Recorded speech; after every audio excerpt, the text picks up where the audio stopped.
Welcome everyone to the PJ's Cast. I'm your host Pierce, alongside of my good pal Dylan. How's it going today, Dylan? Doing well. It's Tuesday. It's Tuesday night. Tuesday, ain't it? Tuesday, and there's games around the NHL that are dropping touchdowns. So it's one of those days in the NHL. It looks like, but I'm doing great. Hey, speaking of touchdown, the Chicago Blackhawks scored a touchdown last night. Oh yeah, they did. Or no, that would have been Sunday. Yeah, Sunday. So 2 nights Sunday, ago. Sunday, Sunday. There's Sunday. Yeah, But after yeah, scoring like lots of 6 in their like 8 in their last 6 or something like that. Before that, like yeah. peak Blackhawks. Yeah, they were definitely due for that. But yeah, around the NHL tonight, just kind of going through the scores right now. We're recording this at 9 p.m. Eastern. Senators are taking on the Sabres. It's 2-2 right now. Now 3-2. Tage Thompson just scored. Jacob Bernard Docker got his second goal against his former team. And I believe Dylan Cousins got an assist. The Leafs are up 6-2 on the Flyers right now. The Lightning are up 6-0 on the Penguins right now. Both are at the second intermission. It's 2-1 Nashville over Carolina. Taylor Hall's got one of Carolina's goals. 2-1 St. Louis over Montreal. It's in the second period just starting. 1-0 Vegas over Minnesota right now. And then maybe a potential cup final preview. Capitals and Jets are tied at first intermission. So yeah, lots of hockey going on tonight. Red Wings play the Avalanche like right now. Kraken play the Flames, and then later on Rangers take on the Kings. So yeah, lots of hockey tonight, and we got a lot of stuff to touch on. Last time we recorded would have been with Will Scouch, and that's 3 weeks ago now. We did do our trade deadline stream, but there's a lot we have to go over. So let's go over all, I think, the big trades that happened. Like, so much has happened. We're not going to be able to cover anything, but I do want to go through all the big trades that happened. And we now kind of have a track record, and we can kind of see how, things are working out so far with almost 3 weeks gone since the trade deadline. And a lot of these trades that happened are like future, are like, it's not like just pure rentals. Like, a lot of teams bought for this year and next year and beyond that. And this next trade is probably the biggest example of it. The Dallas Stars getting Mikko Rantanen from the Carolina Hurricanes. So Carolina decides not to hold on to Mikko Rantanen, couldn't get a contract done. They might have been able to if they had gone, like if they did it in the summer closer to July 1st, but sounds like Carolina didn't want to risk that, so they traded him to Dallas and got 2 first-round picks, and they got Logan Stankoven, Stinky Oven, Sticky as of we it. call him. Yeah. And yeah, it was nice having Mikko Rantanen out of the division for like not even 2 months. I think it was maybe a month and a half. And now he's back in Dallas. And not only that, he has now signed an 8-year extension worth $96 million. So Ha! what are your thoughts on that trade? Because it's such like a big saga. Like, I still think Colorado should have kept Rantanen.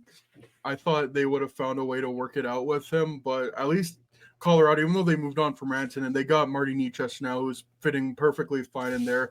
I don't get this from Carolina. Like, yeah, I get they got Jake Gensel last year, and he went to free agency, and weren't able to re-sign him. And same thing might have happened with Mikko Rantanen, but I don't know. I would have just kept him there and figured it out. Like, and to me, it's not even the problem with trading him. It's like, yeah, you got Stankoven back, but I would have liked them to see them do more with those first round picks. But Dallas, as always, like tidy piece of business. I've kind of talked about in the past. Well, like Dallas has been pretty conservative. Like they've done a great job of building it up, this team through the draft. But this is finally their big swing, and what better way to do it with bringing Mikko Rantanen to Dallas. And I know, again, he hasn't fit. Like, I don't think he's doing amazing. I think he's got like 4 points in 6 games, but I think he's gonna figure it out, and he's gonna have 8 years to figure it out. So I want to hear your thoughts on the deal. So I want to start by talking about Carolina, because Mm-hmm. I think the point you're trying to make is very true, or that you were making in a sense is very true, which is I don't really know what Carolina's play was here, because from what it sounds like, Rantanen made it pretty clear he wasn't going to extend in Carolina. And Mm-hmm. if that's the case, don't make that trade in the first That's place. what I Don't mean. make Like, the why did trade you just to make make that a trade trade. in the first place? Like, I still think, again, Colorado, I think, should have worked out an extension there. But like at least Colorado moved on. It's like, oh, we got Marty Necas now. Like they've revamped their whole team. We'll get into that later. But yeah, Carolina's end of things. I don't get it. I don't get it at all. And if I'm being honest, this is 2 years in a row a star player hasn't wanted to re-sign with you, except this one was made adamantly clear from the jump. Gensel had a pretty good run in Carolina for that little bit he had last year, but Rantanen, what was he there, 3 weeks maybe tops, and he got traded. It doesn't feel like that. It just makes it feel less time because of the Four Nations tournament. Yeah, it's not a good look whatsoever on Carolina's end. And like, I like Stankoven, but what the position this team's in, you just took away a point per game player from your team for futures in a window where you're supposed to win a cup. They're in some serious position for retool, I think, this offseason. If, obviously I think a first round exit's pretty imminent with the way they've been playing. They've been playing a little bit better recently, but overall, I still don't have them. Losing to Nashville right now. Yeah. Not great. Losing to Nashville, not great. But Taylor Hall's scoring goals, so that's good. Taylor Hall has a hat trick before Mikko Rantanen has Taylor Hall has a hat trick before Mikko Rantanen has a 5-on-5 point with Dallas, by the way. Just want to point that out. But it's one of those situations where, like, I'm not going to knock Dallas if Rantanen doesn't perform well this year. Like you said, he has multiple years to get this done. So, and I think we've seen this with most signings that happen mid-season, that, like, actual adjustment doesn't really happen until the next season. I immediately think of Brandon Hagel with when he went to the Lightning. Like that first year, like half year wasn't that good, but then when he gets a full camp with the team and he gets to have full practices with the team and stuff, that's when the chemistry starts to build. And I'm not too worried about it from that point, but I just can't help but looking at Carolina, looking at Eric Tulsky and thinking, you can take these crazy shots and you can get praise initially, but you can't just shoot to shoot. You know what I mean? You have to have calculated plays at the deadline, and you just wasted one of your best assets. Like, this is an asset that clearly was in insane trade talks this year. I mean, I know they were sniffing around Elias Pettersson. If that's what you gave up for Rantanen, I can only imagine what you could have gave up for Pettersson. They're just going to be in a position where they're always going to have this glass ceiling. And now they're just doing it to themselves at this point. Like you're limiting your ceiling with a move like that. And I can't help but think maybe it brings the team closer together. I don't know. I would think this doesn't bode well, or not bode well, but if I'm like Sebastian Aho, I'm not happy about how any of this went down. Are you kidding me? Like, yeah, you tried to give me a star player, but clearly it wasn't with a plan in mind. That like if the guy tells you he doesn't want to re-sign, don't trade for him anyway. Like, oh man, I don't understand. But I don't get paid to, so it's whatever. Yeah, there's two steps. Like again, I don't think they ever should have made the trade in the first place, especially if they weren't confident that he was going to re-sign there. And then when they flipped them, they should have used those first round picks to go, like, say after an Elias Pettersson. Yeah, Carolina, you said they're probably going to go for first round exit. I mean, as it stands right now, they're going to play New Jersey in the first round. So New Jersey doesn't look good either. So yeah, I don't know. Well, that's what I mean. Like, they'll probably be New Jersey. Oh, you're right. Yeah, they're not going any further than that, I don't think. Like, yeah. With the thing we say with Carolina always is that, they can make it past the second round. They haven't won a game in the third round beyond since they won the Stanley Cup in 2006. Do you think they're going to do that this year? I don't think so. And they've made it multiple times to the conference final. This isn't like a one-time thing. Mm-hmm. But this is the problem with Carolina. Like, Aho's great, Jarvis is great, and then those are the only two players above 50 points. The only other player above 40 is Svechnikov. Your fourth leading scorer is Shane Gostisbehere. Your fifth leading scorer is Taylor Hall. Guys, come on. Yeah, apparently Hall's got 35 points this year. That puts him at fifth. No, he does not. He does not. I gotta look this up. Dude, I'm looking at it right now, and it's crazy. Also good for Hall. He's having a good bounce back here. Makes me happy. That is good for him. He's got 11 points, and he's got 12 he just scored again today. So yeah, him and Roslovic are tied, but yeah, taking that game. I wouldn't mind after Roslovic. Yeah. Sorry, not to make it about the Hawks, but no, but like they have depth, obviously. Like, they have a lot of guys with 30 points, 25 points. Like, they have the depth. Like I look at guys like Jackson Blake, like they're going to be able to take steps going up. Like he has so much skill, and he's just playing in the bottom of the lineup. And you give him more minutes, you put him in the power play on the situations. That's a guy who could probably get 20 to 25 goals for you in a year or two because his hands are just so good and tight. And then but then you look at like what happened with Rantanen. He had 6 points in 13 games. That's not gonna cut it, as they say. And Stankoven's got 4 and 7. You know, it's not bad, but 16% face-off percentage. Get excited, but yeah, like you lost Marty Necas, who was your second leading scorer, and still technically is if you're going off a point scored as Carolina Hurricane. Yeah. It's a tough hole to fill, even if you didn't like the guy. And clearly he's fit like a glove in Colorado with the way they use him on the power play and they use him with McKinnon, and he's fit right in. And I think that speaks volumes with the way Colorado's built their team, and I think it speaks volumes of what Carolina's tried to do with their team, unfortunately. And who knows? Maybe Carolina wins the cup, and I look like an idiot in 3 months. Yeah, we could both look like idiots. That's very much a thing. It's just we said it with. I think we brought it up. Like this team has a very high floor. I think they're very well managed. I think they're very well coached. Like I'm looking at their salary cap right now. Like there's no like blemishes on it. There's no like buyouts or any retained. Like it's a clean slate. Very smart front office. I really do like Eric Tulsky, and I do like respect him trying to go after Mikko Rantanen, but it simply didn't work, and he didn't really do anything to add a player similar to that caliber. And again, like high floor with Carolina, but yeah, just looking at their players right now, like Mikko Rantanen could have been that guy to bring them to that next level. And they, like only 13 games, like I almost at that point would have just like kept Rantanen on the team and like, okay, we'll go from there. Like we're trying to win a Stanley Cup, but it's just, yeah, like trading him and then not doing anything with the assets he got for him.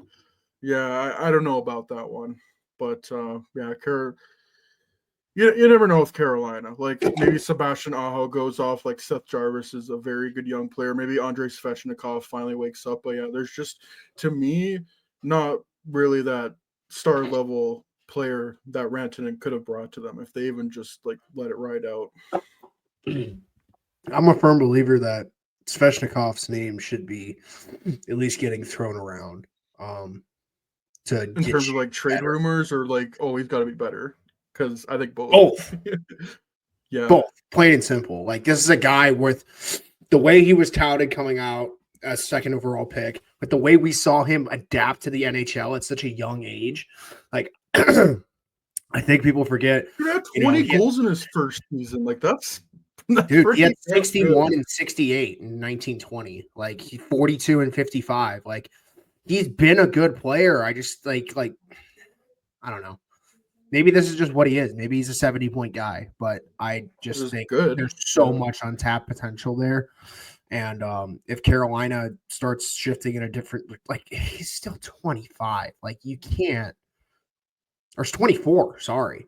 Yeah. And you got him locked up on a good deal, but like that's a guy that if you could just tap into that untapped potential, like it's the same thing I look at with Byfield, and it's all these big bodied forwards at the end of the day because it takes time to adjust. I think the theory of like small players are like constantly having to put out 110% because they're like constantly having to like punch above themselves. It's like we've seen Alex DeBrincat, like it only took him 1 year in junior, and then he immediately jumps in the NHL and is like almost a 30-goal scorer, and then he's a 40-goal scorer. But then you see like Tage Thompson, I think he was drafted in 2016 and his breakout season would have been 21, 22. Like that's 5+ years. Like a lot of these guys, like it takes them a while to like get adjusted to their bodies. And a lot of them like rely on their size so much in junior.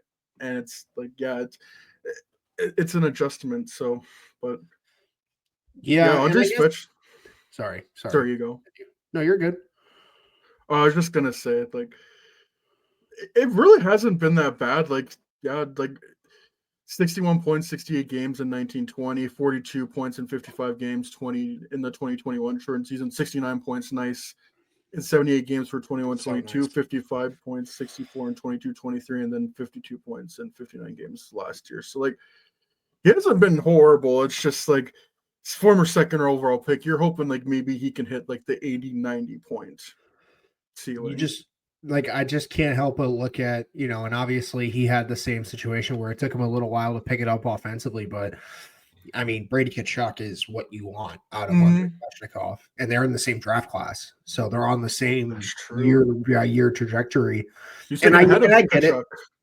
Like I get it. Svechnikov didn't he was like, I'm gonna be honest, I don't even remember him being billed as a power forward when he was coming out in the draft. I just remember they said this guy could score goals like nobody's business, and he's always put his players in the right or his teammates in the right situations, which is what you want. But at the end of the day, God, I just think there's so much untapped potential there, and maybe it just takes another star being in there. Like I don't know, like. Maybe that's where Marner goes, even though he already tried that route. Yeah. They tried to trade him, that whole thing. But that might have like a lot of the times like the biggest news is the stuff that didn't happen. I'm surprised that didn't get talked about. Well, granted, God, Marner's walking. Like he is so walking. Mm-hmm. It's not even funny. But dude, they're gonna be all over someone like that, or someone like Nikolai Ehlers, or someone of that nature. You would have to. Oh, Nick Ehlers would fit like a glove on the Hurricanes. As much as I want the Blackhawks to get Ehlers and Jarvis, ew, just so ew. I don't know, and maybe it just takes another center stepping up, but those don't grow on trees. Carolina's just gonna have a lot of looking in the mirror to do this offseason, but who knows? Like I said, they're gonna make the playoffs. Like you said, they got a pretty favorable round one matchup from what it looks like right now. I haven't even looked at the standings. I don't know how comfortable New Jersey's in third, but 80. Oh, dude, they're comfortably in third. Okay, yeah, the Islanders and the Rangers aren't catching up to that unless the Rangers. No, they're comfortably. The Devils just don't win. Yeah, and Hurricanes are comfortably in second. Like I think we not lock it in, but I think it's safe to say it's going to be Carolina and New Jersey in the first round. Oh yeah. I didn't realize how much the Atlantic Division was really. Yeah, because Columbus kind of fell off for a bit. 2-7 and 2-8 in the last 10. Yeah, that'll do it. Ooh. Red Wings kind of fell off. Yeah, like everyone's kind of fallen into their place now, which is because it was really neck and neck there for a while with the whole Eastern Conference. But like we said, Carolina's in a good spot. All the narratives can be proven wrong that we just talked about in the last 10 minutes. But I did want to check one last thing with Svechnikov because if I do recall, he hasn't really put up in the playoffs as much as you would think. He was point per game last year. Like he had 11 points in 11 games, but I didn't check further back than that. Well, that's good. So, but you would like to see him or Aho kind of go ballistic in the playoffs, or someone step up to the plate because you're going to go up against some heavy hitters if you want to win a Stanley Cup this year. And in particular, whatever comes out of the Atlantic. Yeah, like first round, yeah, you're playing with New Jersey. I would be shocked if they lost to New Jersey. And frankly, big changes would need to happen if they lost to New Jersey because they don't have Jack Hughes, and I'm pretty sure other players injured there. You're probably gonna have to face Washington in the second round. I think they could beat Washington. That could go either way, but then yeah, you got to go through Washington. And then you're probably going to have to play Tampa or Florida in the conference final. Toronto, lol. Yeah, I was just going to. Who knows, man? The East is so wide open to me. I don't think there's a clear-cut favorite there. No, not at all. I don't think there's a favorite this year, period. For being honest, I think this is one of the more wide-open playoffs, which is what you want, I think, at the end of the day. Because the teams that are, at the top, I have no faith in. Just in terms of pedigree and whatnot, Washington's gonna run out at maybe Washington is built for the playoffs, and maybe the power of friendship will make them win. Yeah, the power of friendship and the power of them having 8 60-point getters will do it. They're just it's ridiculous how deep they are this year. But maybe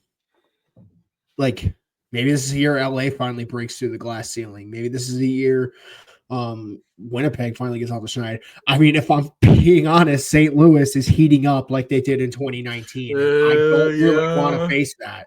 They're in a playoff spot comfortably right now, and they're probably going to lap the Wild here pretty soon. So, not a team. Yeah, Winnipeg has to face St. Louis in the first round. That's a tough test. I'm picking St. Louis in that series. Holy smokes. Yeah, I think that's a series that goes 6 or 7. Oh man, could you imagine it the way of like it did in 2019, where it was just like back and Just forth late goals. heartbreaking You remember that loss. series? Heartbreaking loss. Yes, dude. Yeah.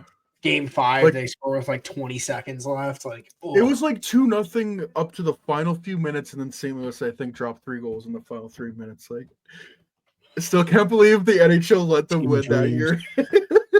So crazy. So crazy. Team of nightmares for me, if we're being honest. It's terrible stuff. Just kidding. But yeah, like that's the point though. Like this playoff run is so wide open, and I think that's what makes these big, like the point you're making about these trades that we're talking about. It's so pivotal just because if you hit or miss on this stuff, like I look at trades like the Scott Lawton trade, like the Brandon Carlo trade for the Leafs. Like if that doesn't hit for you, you just traded 2 first-round picks for that. And yeah, you have Lawton and Carlo for the next couple years, but oh man, like you need Fraser Minton scored a hat trick in the AHL.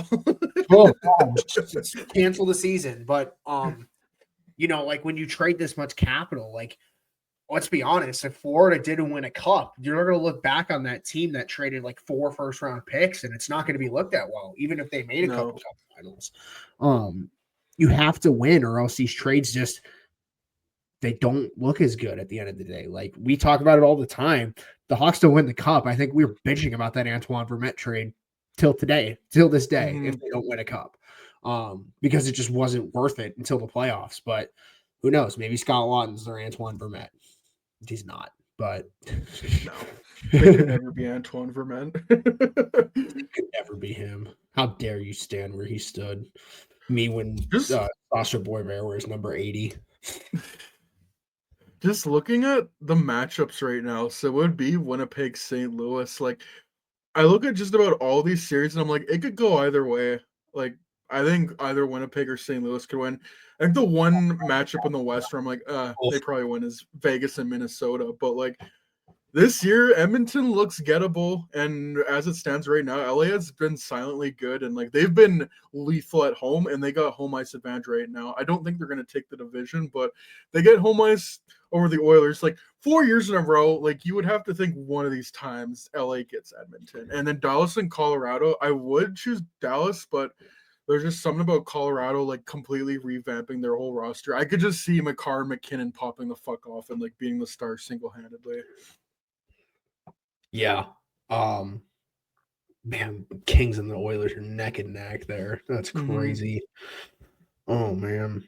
And like with McDavid and Draisaitl being hurt, that really puts a wrench in the I think they out as well. Not that really makes a difference, but I mean, he scored the one game they didn't have both of them, so that kind of matters. Oh, I meant Stuart Skinner. I think Jeff Skinner. Oh, sorry. I think Jeff Skinner. Oh, yeah, Stuart Skinner got hurt too. Shoot, I forgot about that.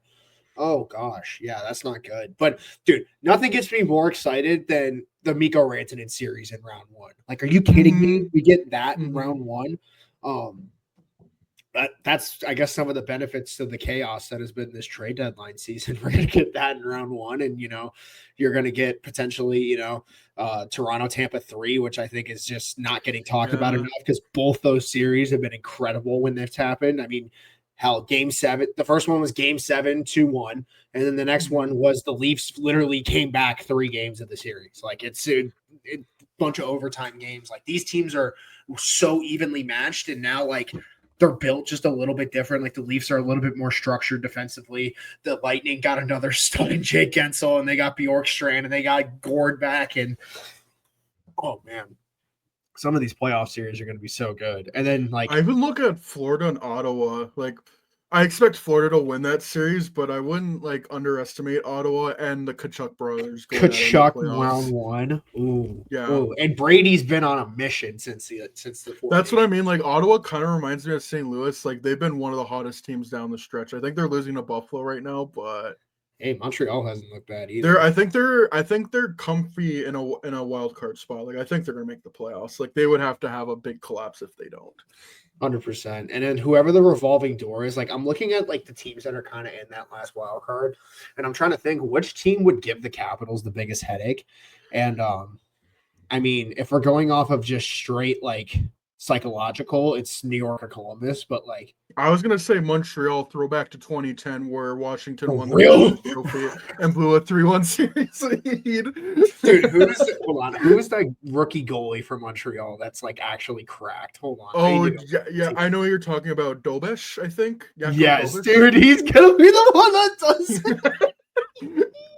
So here's the thing. I'm pretty sure in that series they started Carey Price, or like they started him for a couple of games, but then they went to Halak and he was basically unbeatable the rest of the way. Fucking they're gonna start Sam Montembeault, and then they're gonna go to Dobesh and they're gonna win the series. Let's go! Oh, get so excited! Oh my god. It's got to be either Montreal or like I kind of want Columbus because I want to see Fantilli in the playoffs. Columbus would be fun, and they're getting healthy. Monahan's back, and Branson. He already was terrible his first game back, but they won. Yeah, levels to this. True. Me looking at Alec Martinez's or TJ Brody's game stack card next year. Did you see Frank Saravalli put down like $1,000 to say to a charity that Sam Renzel is going to play games this year? Bro, I did see that. I don't know what the hell, like the Blackhawks, like he's riding or dying. He's on the payroll. He's on the payroll. Yeah. Get excited.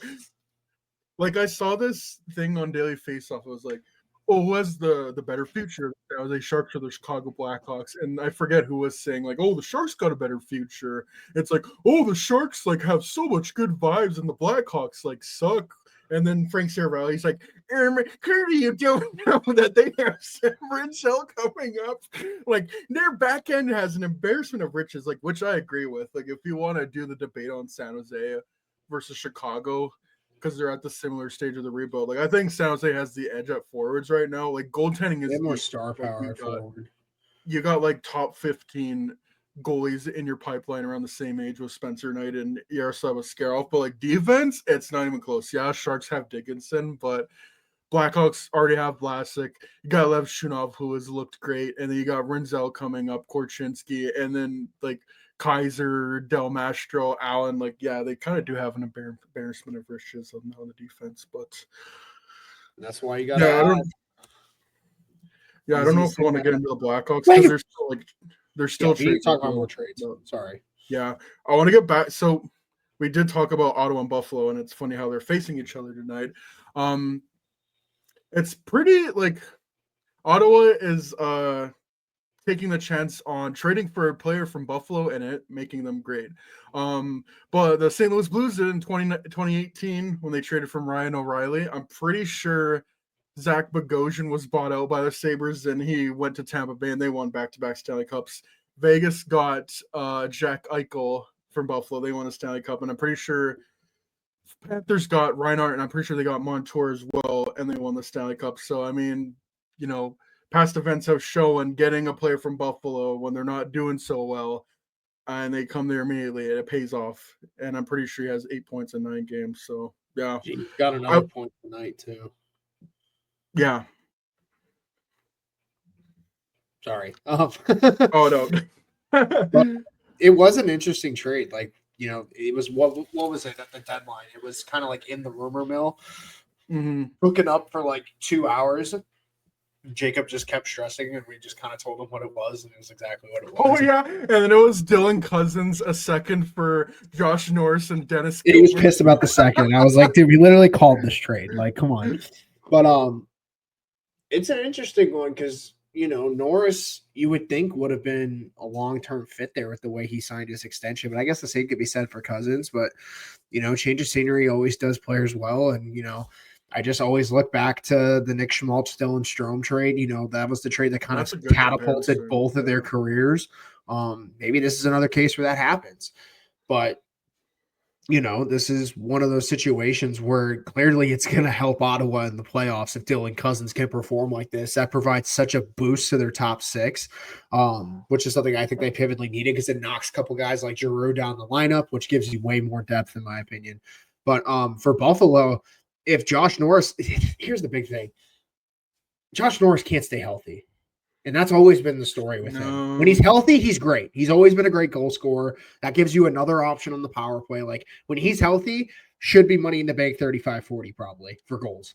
But that's the key. Like, let's go look at how many games he's played. I don't. Yeah, I already got it pulled up. So Thank you. 21-22, played only 66 games, but had 35 goals, and that's when they signed him to that mega contract, or almost $64 million. 22-23, only 8 games. 23-24, only 50 games. He has been healthy all year, mostly.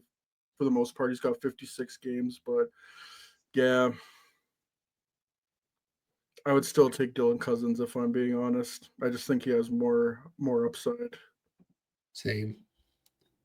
I was like, at the end of the day, the Hawks probably couldn't have made that trade with what they were looking for. No, they would have needed a player like Josh Norris, and they simply just did not have that. Like draft picks. Excuse you, Ryan Donato has more points than both of those jamokes. Thank you very much. Oh, you're so right. I can't believe a team didn't trade a first-round pick or even a second-round pick for him. Yeah, fire Davidson, am I right? Dang, Josh Norris really kind of mid this year. 8 mil. All right, Buffalo.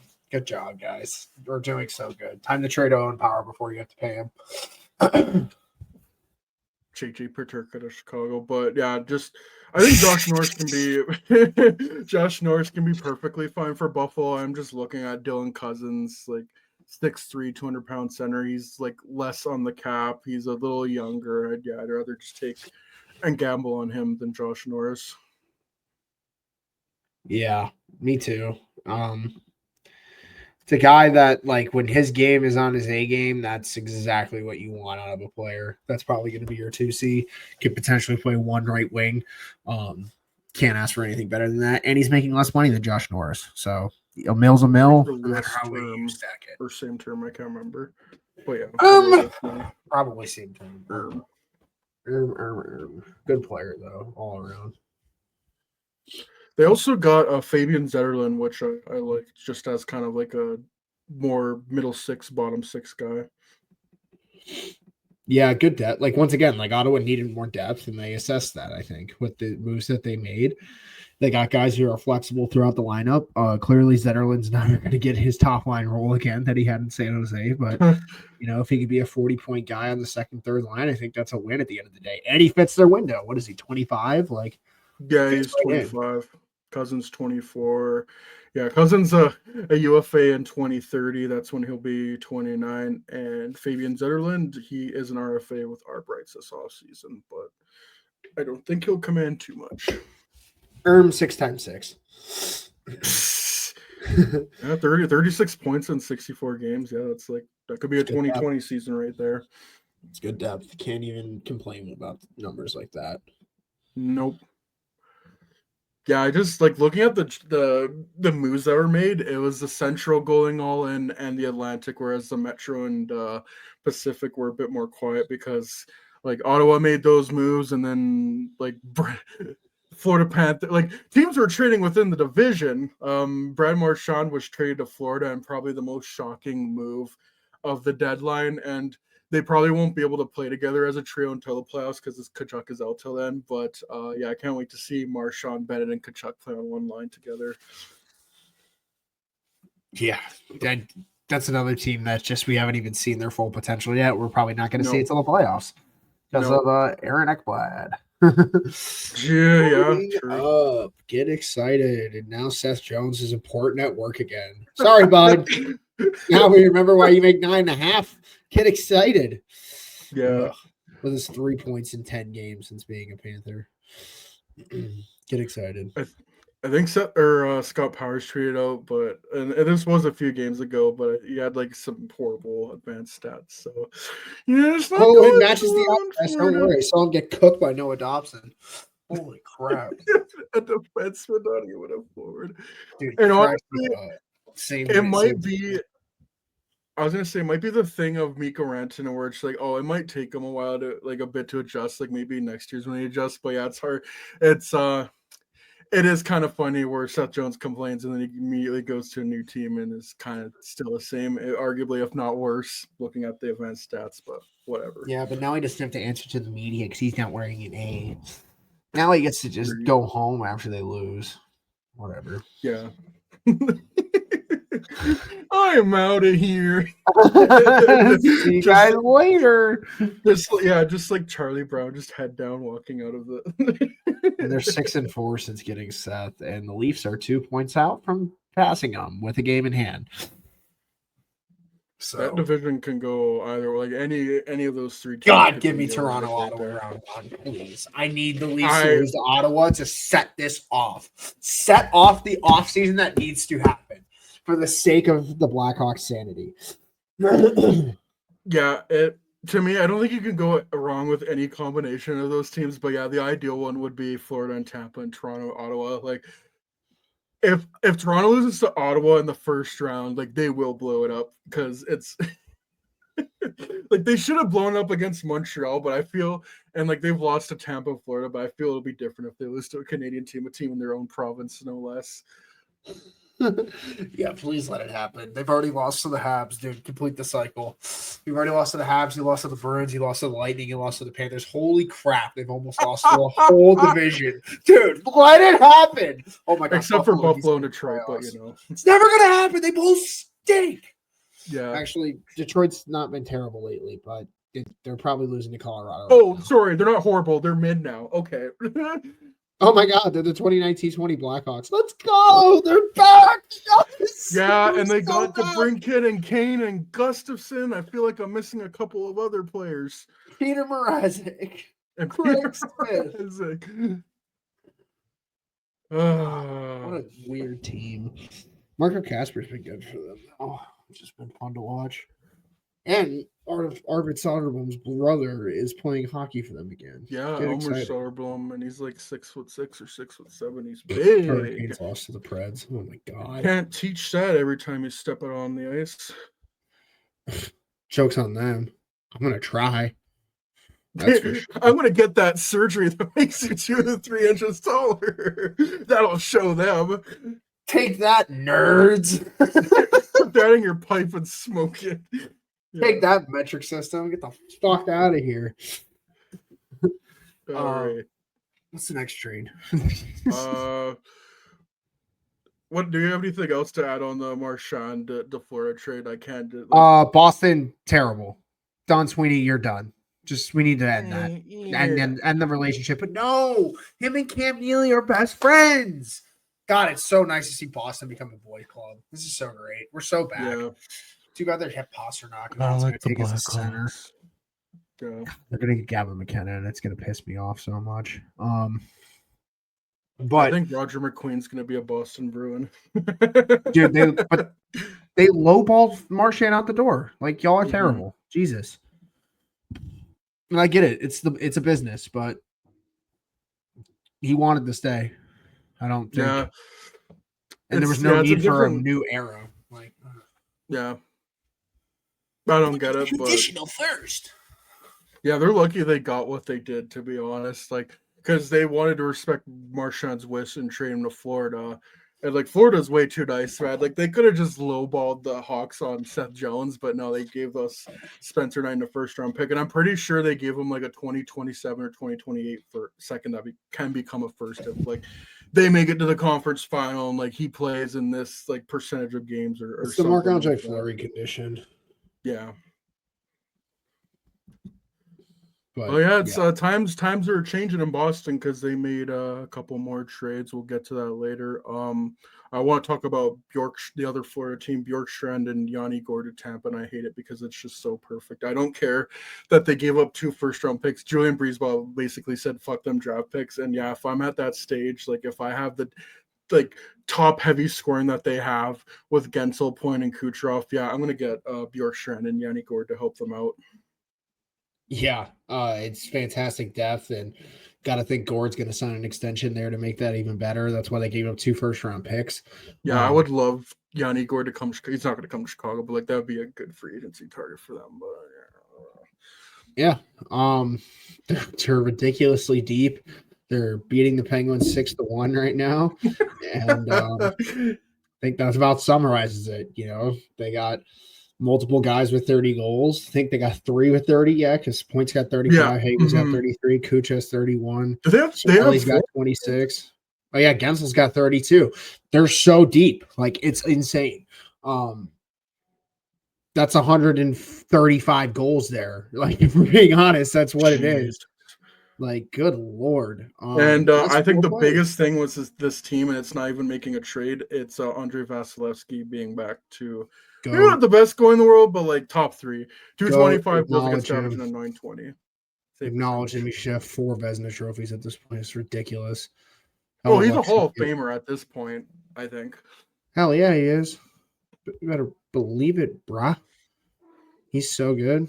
I get like it's insane that you got to go to bat for Andre Vasilevsky, but it was a real thing at the time because they were like, "Oh, he's washed," and it's like you do realize he had back surgery as a goalie.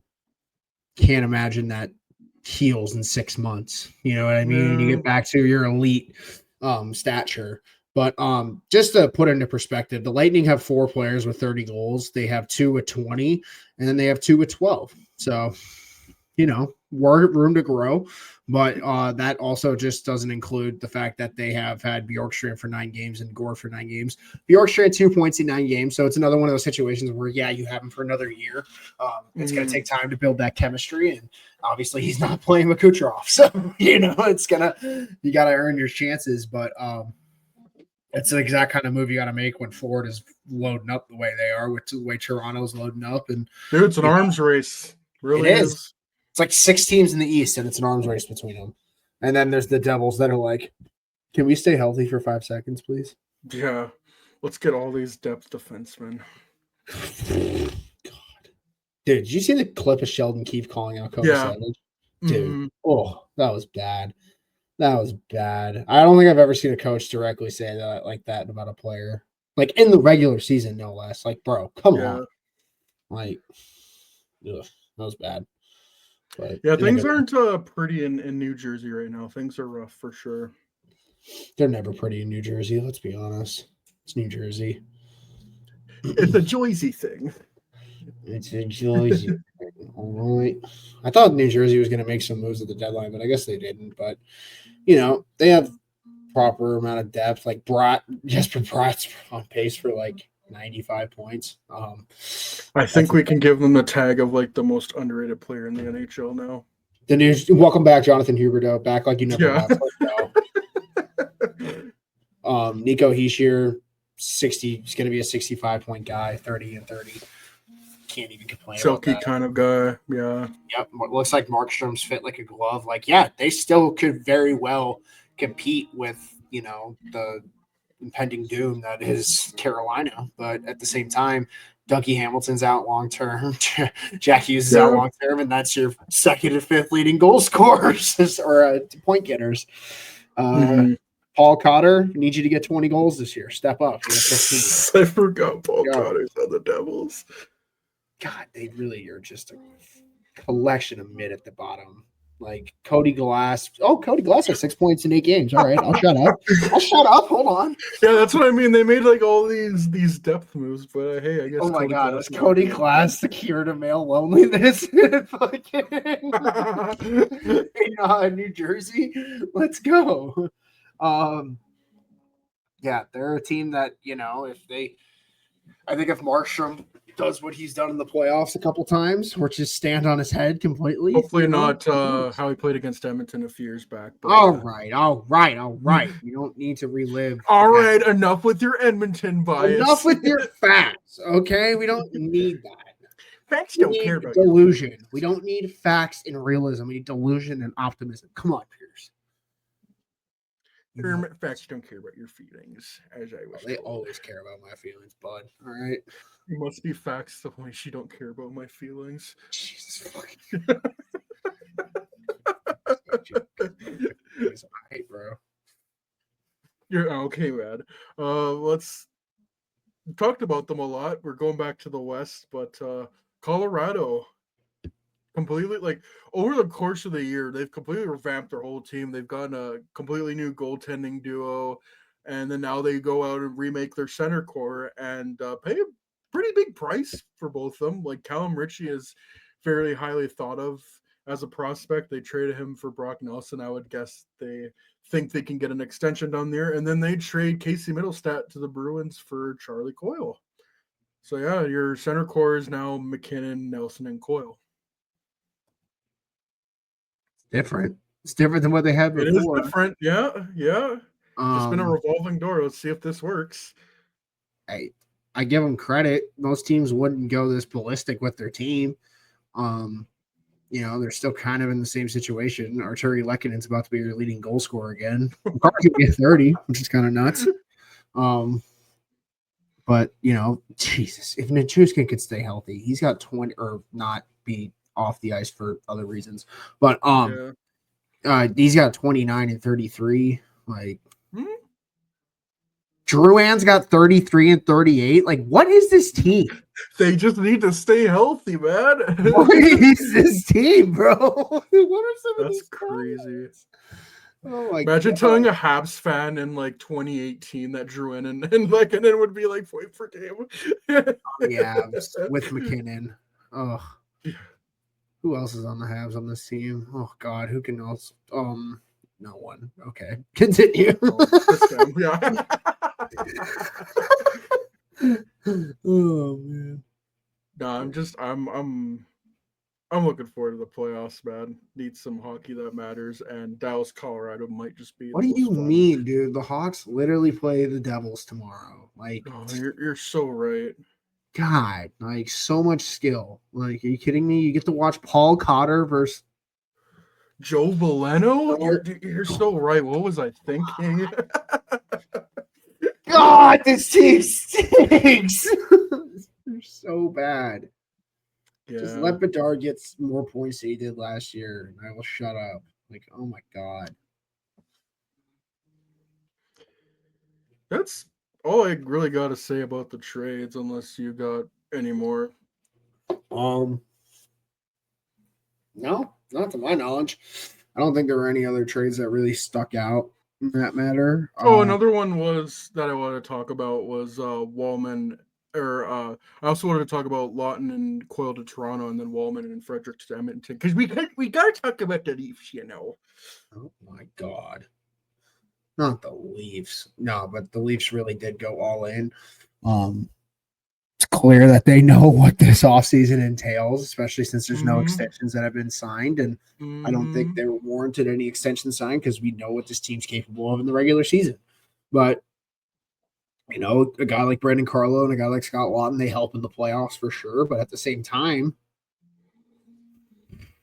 if you're going to give up that much draft capital, go get something else. Like, yeah. You're throwing Easton Cowan in trades. Go try to get Brock Nelson. Like, I don't know. It's like swinging for a single when you could have went for a home run. Yeah, like I think Carlo and Lawton can help them out. Specifically, Carlo. Like their right side is Tanev and Carlo, which is pretty good, especially for the playoffs. And yeah, Scott Lawton might be fit in. And I was like, okay, I think like at least the Leafs make the move, but I think they could have gone more for Lawton. But I just wonder what else would have been out there, because it doesn't seem like they were going to part an Easton Cowan potentially for a Brock Nelson. But I mean, if they win, like who cares? Like you should have been all over a lot of this stuff. But to each their own, and that's why Brendan Shanahan's going to go down with the ship when this happens, or not, or they'll just stick around and go at it again and again and again and not do anything to drastically improve the roster. Maybe it's the coach for the fourth time. Who knows? I don't know if I love seeing this, but it's definitely interesting just seeing Steve Dangle over the years and how he's just like is just getting more insane. And then I like listen to the Dangle podcast, and Jesse and Adam will be optimistic to a point where they're almost gaslighting Steve. And Steve is like, you can't fool me anymore. Like I've seen this all happen before. No, the Montreal series broke him, honestly. Yeah. Like you can look at there was one night I was sitting here and I went down the rabbit hole and I watched all the elimination videos, the Montreal videos where he lost hope in the team, 100%. And then he got a little bit of it back in the Tampa series, and then the Florida series just fucking squashed it. Oh, that like crushed any goodwill. Like if it was a 7-game series, it's like, oh, we just lost. Shouldn't to have even been Florida. 5. They got swept Yeah. in my eyes. Gentleman's sweep. Like Yeah, literally. they're what lucky it they was. got a win. But it's just like you made it to the second round and you only won one. You might as well have just not won to begin with. And there was a lot of overtime losses too and stuff. Like Yeah. it was a close series, but at the same time, like, God, if that's the closest you're gonna get with this core, oh, I don't blame him for being like that. Like, dude, if the Hawks had like 8 first-round exits in a row, we probably have a complete different look on Taves and Kane. It's Yeah. just the reality. Like, if Ovi doesn't win that cup, there's a whole different perspective on the Ovechkin era. If McKinnon doesn't get a cup, like, no one's saying it with 97, but it's very well true. If he doesn't get one, every year it gets more relevant. When you're one of these top players in the league, when you consider yourself the best of the best, at some point cups come into play, as much as people hate to say it. It's just the reality. The greatest players of the sport win. And so far this generation, the only one to do it is Kucherov. So, and Eichel. The narrative can flip so easily, whether it's like Chuck. one way or another, because the Hawks won a Stanley Cup and they had 2 first-round exits and they were down 3-1 to Detroit. I remember when they were down 3-1 to Detroit, there's talks of, oh, like Bowman and Quenneville might lose their jobs both if they can't get past Detroit. And then they go on to win 2 more Stanley Cups. Like Tampa Bay was swept by Columbus in probably the most embarrassing fashion you can do. And they went out after a 62-win season. Like and then they went and won back-to-back Stanley Cups. Washington Capitals, like how many years did it take for them of like second round as exits to the Rangers and the Penguins before they finally broke through it and won the Stanley Cup? Even St. Louis missed the playoffs, I think, the year before, and then they won the cup next year. And same thing with Vegas. Like you can flip the narrative so easy if you win, but yeah. It can also go the other way. Like you can be a great regular season team, but yeah, the moment the playoffs hits and you can't produce, and yeah, you're going to be looked at as losers, even if you have like division titles, 50-win seasons, and President's trophies, and so on. Dude, I was listening to one of their pod, like, because I don't really have time to listen to the full pods anymore. So like, I listen to the YouTube clips, and there was one where they were talking about like if the numbers are going to get retired, and oh yeah, I think I listened to that one too. Yeah. Dude, they were like, because it's very relevant with the Leafs, because like you look at the numbers that are retired, they had like 600 points for them. The Leafs are going to all pass them, like that core is going to, but they're not going to have. And granted, the guys on the Raptors don't have that much playoff success either, but they at least made a conference final. Like, oh man, God, I need them to lose to Ottawa in round 1 more than I need air. Just let it happen. Just let it happen, and then I need Florida to beat. Tampa, actually, that's a lie because I've been picking Tampa to win the cup since the beginning of the year. I think either way, if Florida was out in the first round, like fireworks are going to happen either way. Florida, Tampa, Colorado, Dallas. Like, let's just go nuclear in round 1. Edmonton, LA 4. Like, Jesus. Yeah. Like, there's potential for fireworks, which is why I'm looking forward to the next month. Like, like I think both of us have said in this podcast for years now, like we prefer the 1 through 8 format, but I also get why like the format how it does can like works now. Like, yeah, it sucks seeing these teams go out, but also it just it allows for potential chaos. Because like if Dallas got what Bettman wanted. If Dallas and Colorado, if either one of those teams go in the first round, like coaches might be fired. Big players might be traded, and then same with the East with Florida, Tampa. Like if Toronto beats Ottawa, Ottawa's not blowing it up, but if Ottawa beats Toronto, like there's gonna be fireworks. God, I need it. I need it so bad. You don't even understand. It would be must-see television, whatever they do that off season. Whatever they do. Getting my hopes up now. This is not going to happen. They're going to play Tampa and lose. Like we know what's going to happen, but God, let them lose to Ottawa. It'd be so much sweeter. Oh, I could deal with Sens Nation for a summer if that's what happens. Summer Pierre finally happened. It only took someone getting their doctorate's degree in that time. Like you could literally be a doctor in the time that the summer of Pierre happened. Oh man. But it's the summer of Steve now, Steve Staios. We should just bring back Pierre McGuire. I forgot it was with us. Oh my God! Fire Mike Sullivan and bring Pierre McGuire to the Penguins. He could fix everything. Have you seen the article? It was when Pierre McGuire coached the Hartford Whalers like back in the 90s. He got fired, and then there was a newspaper article, and just all the players were trashing him. I gotta see if I could like find a link to it or something. But Dude, I remember Kyprios was like in an interview like 8 years ago, was shitting on him when he was on the Whalers. So I believe that. I definitely believe that. I can't imagine Pierre being your coach and people being too thrilled. No. He's literally just actually. It's like a hockey personality. Actually. Except there's like no analytical stats to back it up. Like he's just old fashioned boots on the ground, they would say hockey. No. No. They don't say that. Where My were we? boots are burning. I don't even know where we are. What do you think about Wallman and Frederick to the Oilers? Like not the big swings, but I think Wallman's fitting nicely and Frederick's not even there till the playoffs. You really want to know my opinion? That sucks. Yeah, it's the most Stan Bowman move I've ever seen in my life. Yeah. He got his Eric Gustafson and he got his Tomas Fleischman. Like, God, I'd be so they just needed a Dale Weiss. God, I'd be so pissed if I was Edmonton, dude. Oh my God. Like I get it. His hands are tied. There's so many no moves there, but also he's the one that gave those no moves. Like, I can't help but just be like, yep.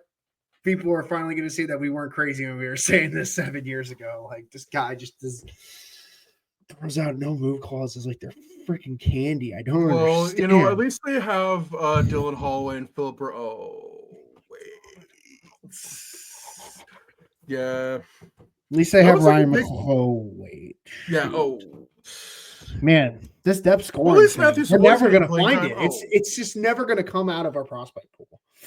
Yeah. Let that be a note to the Hawks. I like their moves they made this offseason, but like it hasn't worked. Like if they just kept Jeff Jackson as GM, I think everything would have been fine. But like the way Bowman handled Holloway and Broberg, not even like matching Holloway. Like Holloway's been great with St. Louis. Whatever. Oh. Yeah, it's not going to be. If Edmonton makes the Cup final again, I'd be shocked. No, it really was their. I mean, like you can never say the like, last 2 years were their shots, or those 2 years where they made it.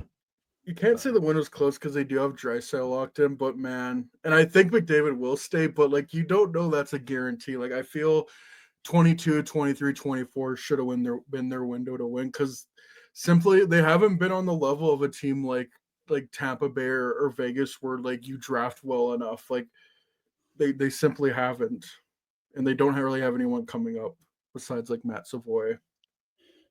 Nope, and they don't have the draft picks to boot either. So they're in a weird spot right now, and you better just hope to God McDavid signs that dotted line when you give him his extension this summer.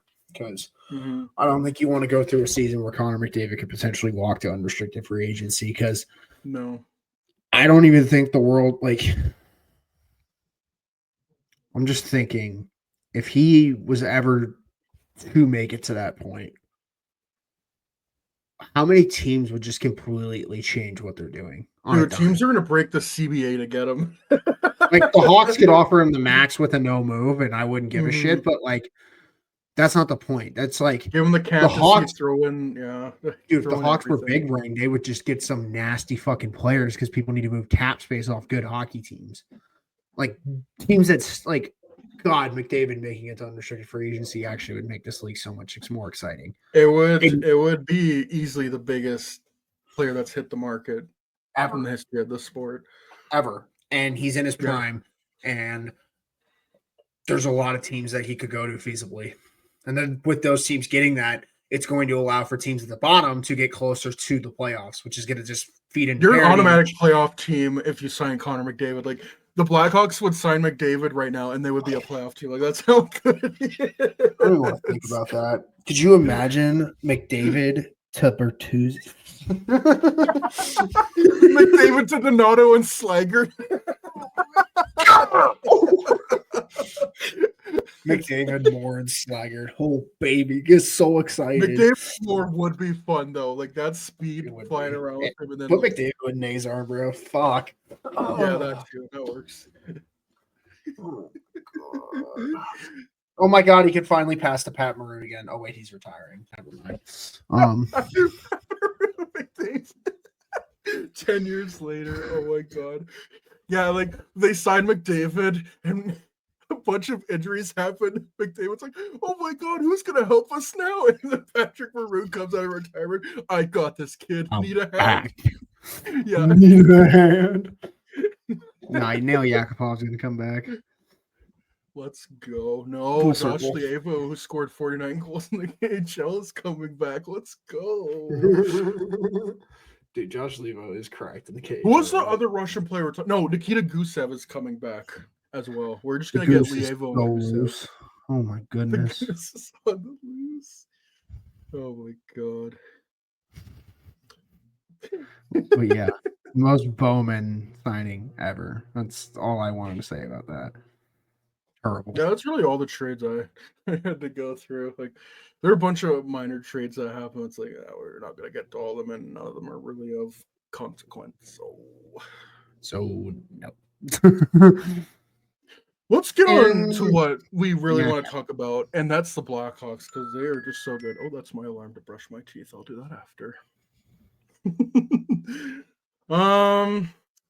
So like the first 5 games after trading Seth Jones went pretty well. Well, by this team's standard, they went 3-2.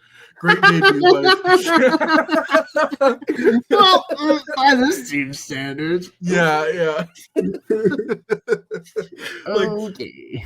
Great debut by Spencer Knight. What did he make? 41 saves on 42 shots against the Kings, and they beat Utah in overtime, but Dart had the goal. Like, this really could have been a fun streak where it's like, okay, yeah, this team sucks, but maybe they could go to 30 wins with the power of young players and friendship. But no, then they shut that shit down real quick. Yeah.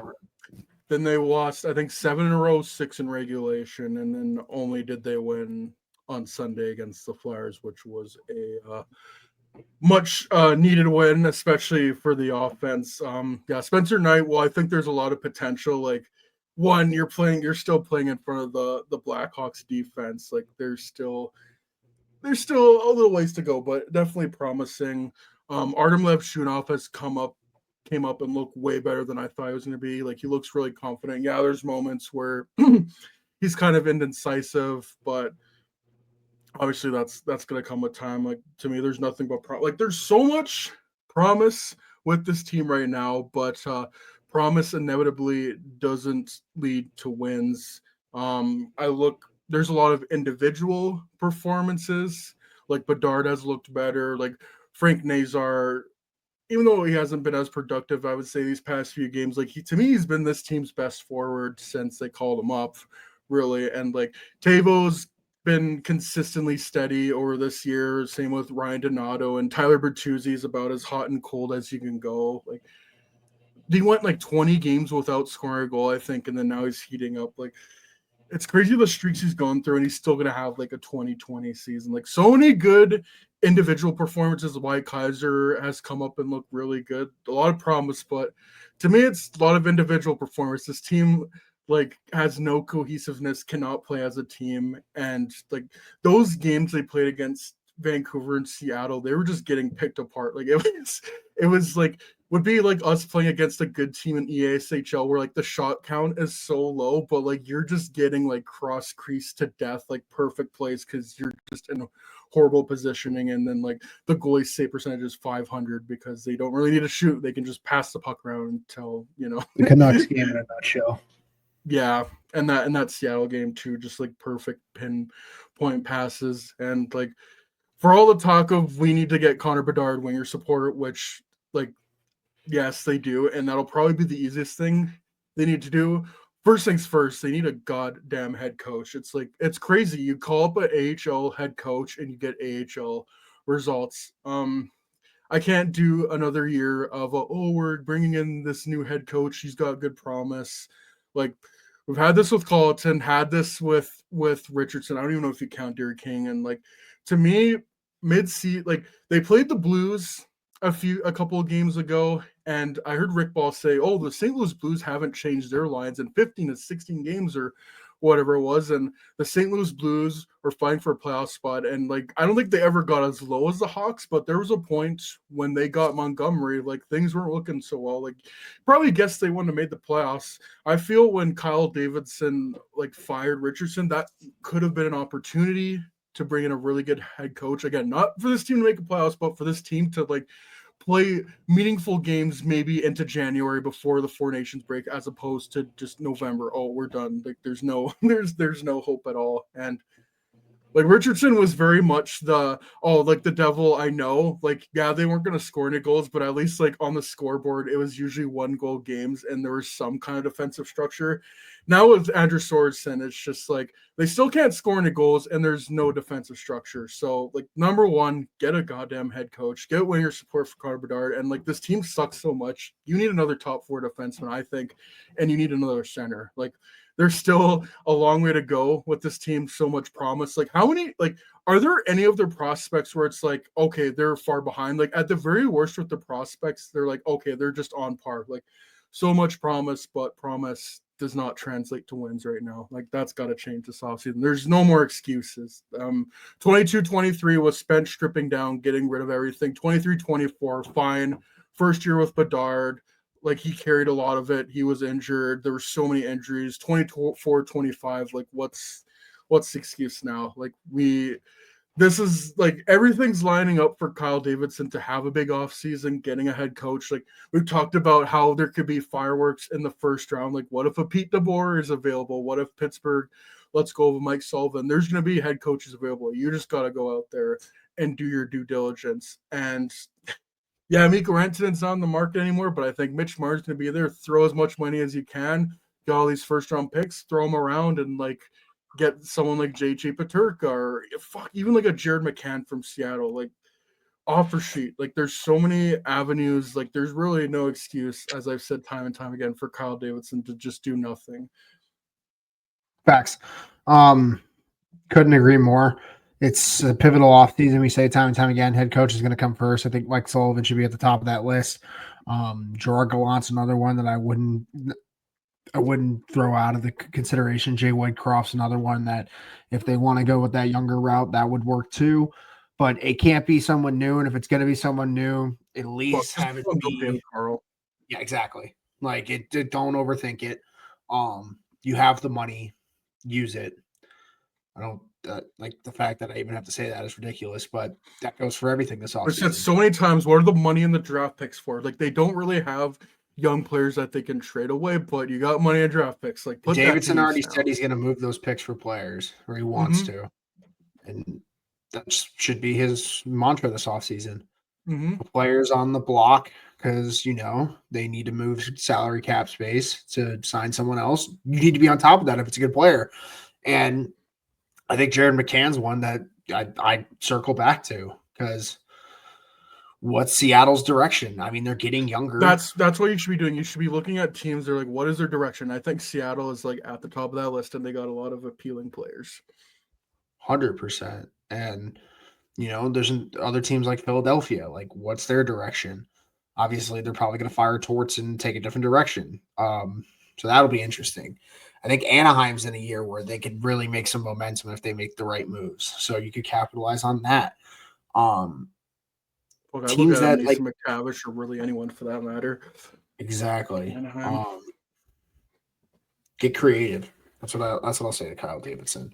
He's done it before. I know he can do it. And if he doesn't, it's your funeral, not mine. Yeah. You're not 100% ice cold anymore on the seat. Seat's warming up just a little bit. Ice is slowly starting to melt. but not. Yeah, it's starting to thaw right now. Yeah, that's thaw a great way to put it. Yeah. Fuck, I don't even know where I wanted to go, but yeah, names are starting to come off. Like Ranton obviously would have been like my number one target. Like Marner's still there, obviously, and Jake Chikrin's also off the market. I would have looked at him as well. Again, like you need another top four defenseman because like as good as all their defensive prospects are, like other than Vlasic, I don't think any one of them are shoo-ins for to be a top four defenseman for next year. Like ideally, What do you Connor mean, Murphy. Louis Crevier is not a top four defenseman? Oh, fuck, you're so right. No, I forgot. Victor Soderstrom's gonna come over and everything's gonna be. Oh yeah, that happened. I forgot about that. I know. Like I sometimes even forget about the Veleno trade. Like I think that's what you should be doing more of, getting those guys like Joe Veleno and Victor Soderstrom. Yeah, they might not work out, but hey, like they're guys in their early to mid 20s. That could be something. Like I don't know what their plan is with Veleno. He's kind of been inconsistent. He did look good last game against Philadelphia, had a goal and assist and like played well with Bertuzzi, but yeah. Soderstrom, like he it might just be nothing. He might play in Sweden for the rest of his life, but he's having a really good season over there now, and he's 24 and a right-handed shot. And with how this team has been developing defense for the past couple of years, like I'm at the very least intrigued on what they could maybe do with him. Saravalli said he might get a look in the NHL too, out of camp, so that's interesting. He'll be. He knows everything about the Hawks. Apparently, and he and Emily Kaplan, like, and Don't Be Sad 20, get so excited. Yeah. But yeah, it'll be interesting to say the least. I don't know what route they're going to take this offseason, but kind of just ready to get there at this point. Yeah, you want to we want to get to the draft lottery. You want to see where they're picking, because to me it's like, if you get either Schaefer or Misai, like you're laughing to the bank. Mock draft time. I'm gonna hit it once. They're in third. Let's see. Boo.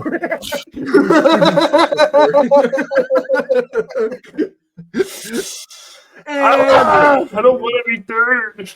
This is not fun. I don't want to be third. God. But even at third, man, like. No, we'll still get Martone. I'm chilling, but like Martone. Four. I'm considering Frondell over Higgins at this point because I don't know. The more I'm hearing about Higgins, the more I watch the tape. He's leaving a lot on the table. Yeah, man, if Martone's like your Jason Robertson, yeah, you take that and you run with it. Jason Robertson. Jason Robertson from the Dallas Stars. That'll be crazy. J-Wob. But no, I want to see Kyle Davidson make more trades. Like, how many trades has he made that like he's lost? Like, that's the thing. Like, depends on who you talk to. The only move where I'm like, what the fuck are you thinking? Is still the TJ Brody signing. I still don't get why they made that, but like they're probably gonna buy him out or maybe bury him in Rockford or whatever. Like it's no, don't bury him alive. No. Yeah, it'll be like the old days. He'll have to like ring the bell so you can get out. Gage, I'm still alive. Mission. But they pretty much have a blank like cap slate going to this offseason. That's what trading Seth Jones allowed you to do. Like, yeah, you got $2.5 million on the booklet, but like if that's the difference between like making your team good and bad, then like I think something else went wrong. Like you got the money. Like if they don't even get a Mitch Marner, like realistically they can acquire a forward through a trade and then get like a Nick Ehlers or a Brock Besser. Like you would still be happy with that.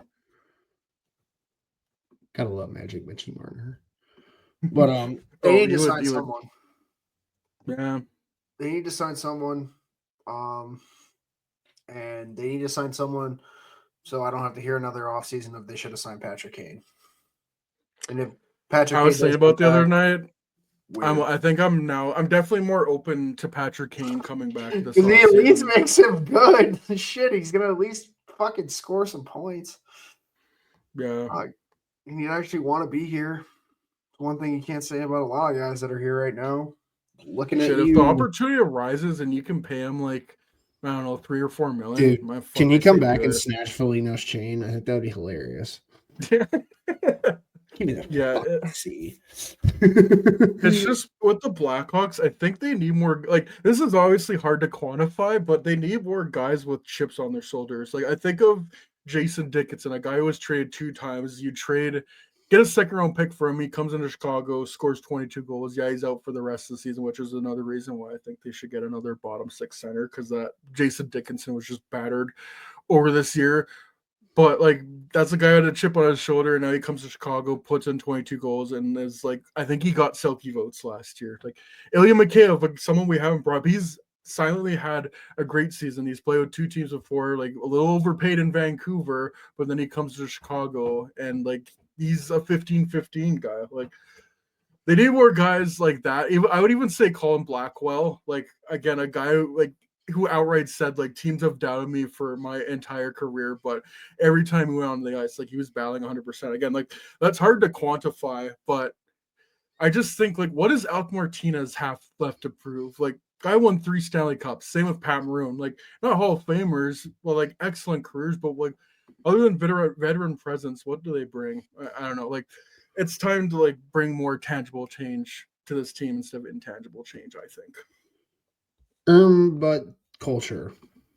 Well, they are taking that direction, at least on the social media. It's going towards the kids. But I agree. It's a nut up or shut up off season. I think we've said that going on months now, but we're going to continue to say it until July 1st because that's just how this goes. Yeah. And because we got really nothing else to talk about because the Blackhawks suck. What's there? I was like, what do we got? 9 games left in the season of this? Yeah, it's almost over. Pierce, but there's growth. They're going to have more wins than last year.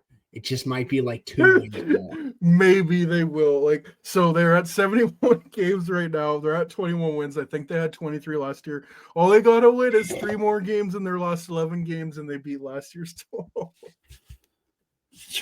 Yeah, they had 23 wins last year. God. 23, 53, and 6. Joe Anderson, my goat. Let's go. Yeah, it really just signifies like how long away they gotta go. This team was terrible. Jesus Christ. At least this team has like 4 players who can score. This team had 1, and then the other one was a fucking moocher. Looking at you, 23. God, just they need to upgrade across the board. Dmitry Orlov, Nikolai Ehlers, Jack Roslovic. Fuck it, let's roll. Yeah, like what would be your ideal lines realistically next year? McDavid, Bedard, and Marner. No, Matthews and Thompson, brah. No. Buffalo's another team I'd look at, like in terms of going crazy. Like I would look at Tage Thompson. I would look at Pasternak from Boston. I'd like if Pasternak came available, I'd be like, here are my next 3 unprotected first-round picks, and I would give them like whatever defensive prospect. Like I would give them Korchinski and like more. Like I would give everything for. I'd give them every prospect not named Bedard or Levshunov or Nazar.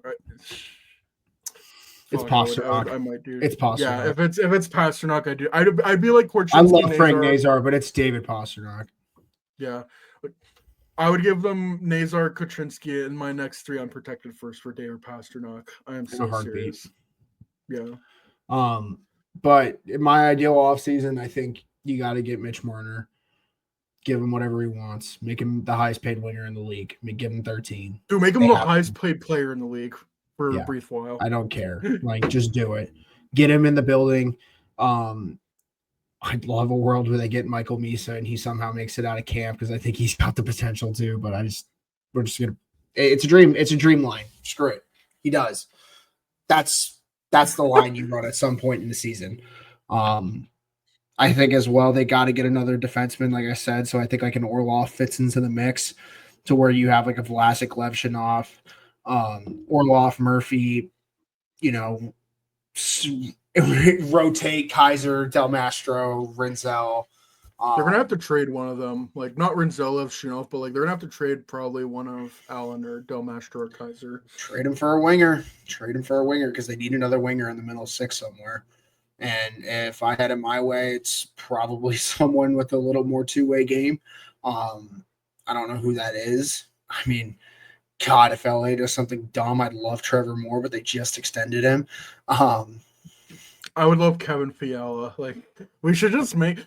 That's a good idea for like a future episode going to the office. We should make like a wish list episode of like players we'd want. Let's make it an coaches. episode in the future because Yeah. I don't want to sit here and think the whole time. Like, Yeah.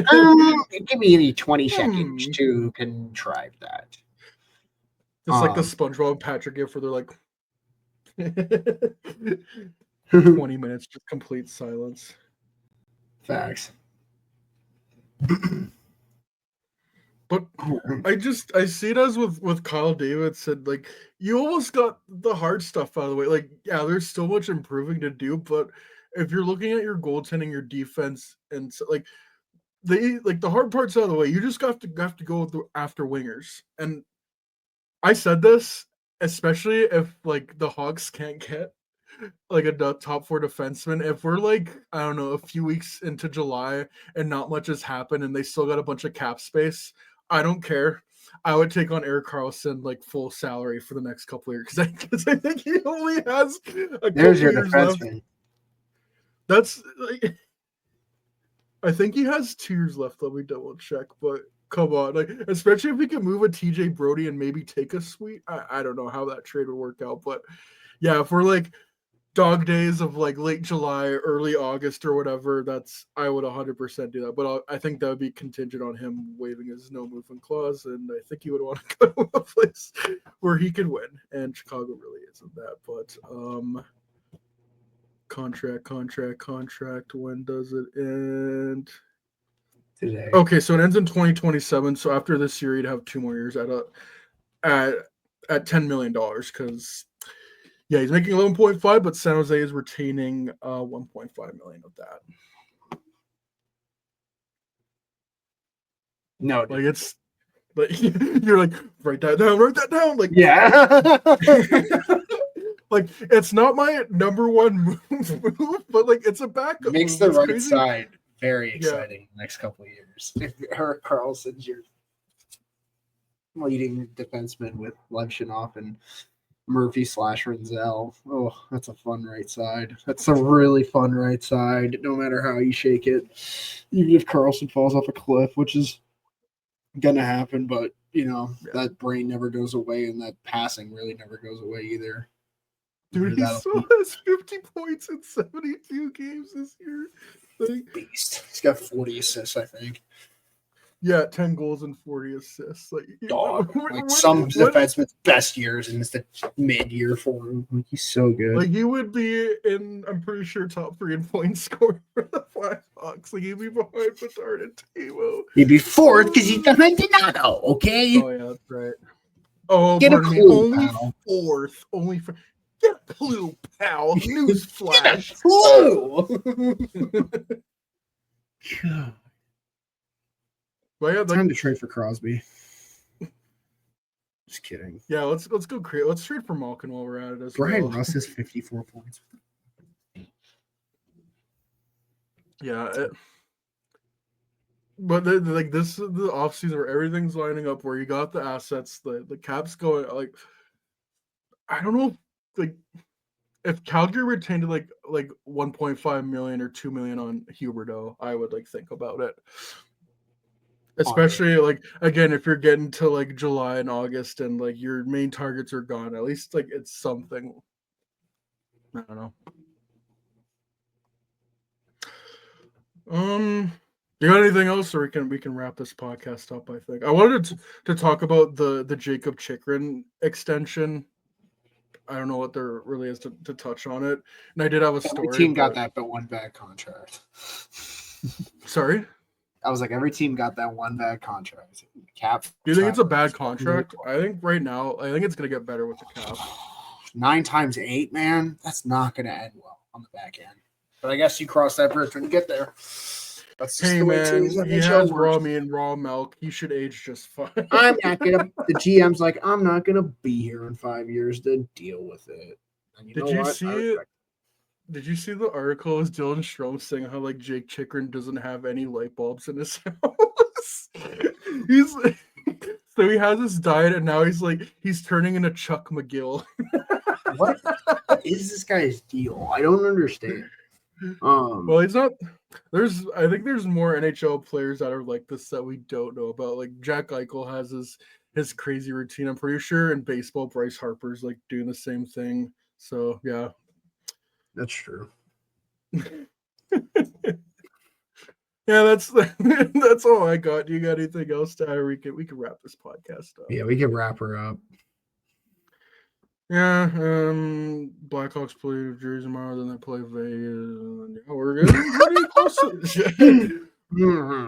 getting pretty close. Leave a to the rating season. and Yeah, yeah. If you're listening to us on Spotify, Apple Podcast, or Amazon, or Google, or whatever else, give us a 5-star rating. If you're watching us on YouTube, smash that like button, hit the subscribe button, and the notification bell so you don't miss any new content, specifically podcasts and clips of the podcast. We started doing that now, so it's like a nice abbreviated way. So if you don't have the time to listen to our whole show, you can listen to a segment from that's like 10, 20 minutes. So yeah, for Pierce and Dylan, take it easy, y'all. And we will talk another time. Hopefully not a 3-week span in between.